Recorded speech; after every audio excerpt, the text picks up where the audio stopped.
So the biggest reason that we switched to regen corn and to avocado oil, when we originally launched this brand in 2023, we went out there as we were white corn, non-GMO tortilla chips, 12-ounce craft paper bag, really cool branding. I don't know if you've seen our original stuff, but it's not No. dissimilar to what we have now. Actually, all the origin stories were on the back, and we had more real estate to play with on the back.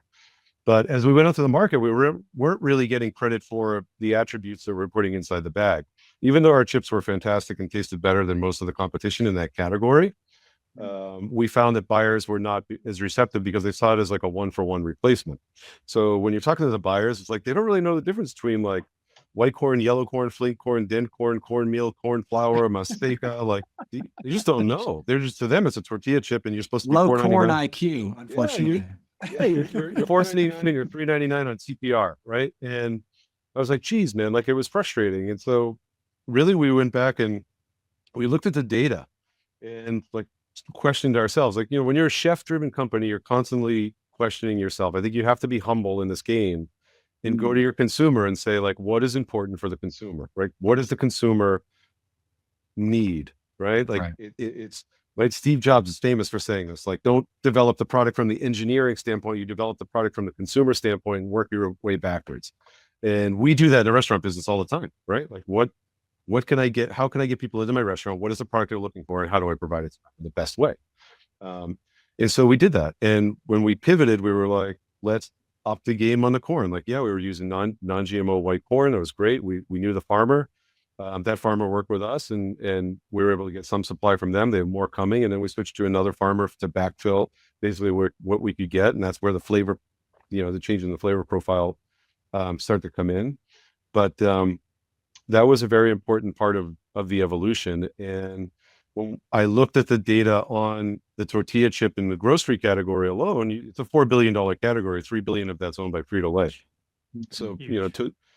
and that's just grocery. So um, that's Tostitos and Santitas and Doritos. Right. And the other $1 billion is made up by a bunch of smaller companies like us, like name the company, Mission, Social, Menina, On the Border, Que Pasa, like pick it.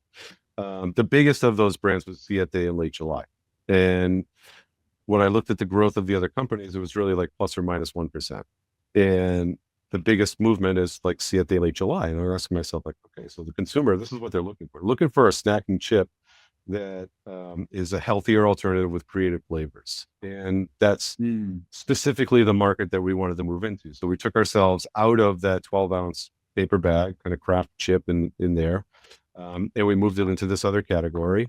And that's where we're seeing the success, because that's where we want to compete. So when we're pitching with a buyer, if we look at it from a value standpoint over Siete, we offer 40 to 50% value. We're offering a 10-ounce bag of chips for $5.99 SRP, as opposed to like a 5.5 to 7.8 ounce bag. There, we're not a grain-free chip. We're a corn chip, and our chips are very, very different than Siete's. I think the other part of it is like we make our chips, we don't co-pack our chips, so that's gives us the artisanal side of this. And then our flavoring profile on the other side is it's not synthetic, right? We're using real mango juice, real pineapple juice, real honey powder, real corn, real chili. Like, this is real ingredients, right? So there's no additives, there's no preservatives. And it's challenging, right? When you go to a buyer and you're like, they want to talk about price point. It's like, okay, well, you want regen corn, you want avocado oil, you want better for you, but you want me to do it for less than Doritos. I'm like, I can't do it. Right. Like, you either want to play, right? You either want to step up to the plate. Like, I hear your problem. Is you want to provide a product to your consumer in your store, in your innovative set that speaks to what the consumers are looking for today. But you got to work with us. Like, we're not I'm at ground level here. I can't go down anymore. If I go down anymore, I don't exist as a company. You don't get innovation. So it's really important. When I say it takes a village, it's like you got to get the buyers involved, and then the consumer has to be willing to pay a little bit more for that.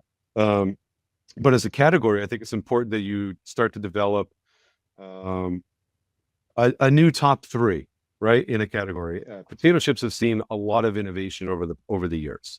Tortilla chips have not seen that type of innovation, and so when we're able to come into the market with innovative flavors, like and I can get into the flavors, but when you start to come in with like really truly innovative flavors, there's never been a mango chip. There's never been a pineapple chip. There's never, we've got another really cool flavor coming out that just hasn't existed before. So that is driving trial. And once people try it, they're like, oh man, like I said, I'm a blue bag Doritos guy, like since I was a little kid. But when I go back to them now, when I like do buy that bag of blue, Cool Ranch, Yeah. it doesn't satiate me the way it used to. Right. Because I've become so used to eating the better for you version, and the texture of the chip is completely different, right?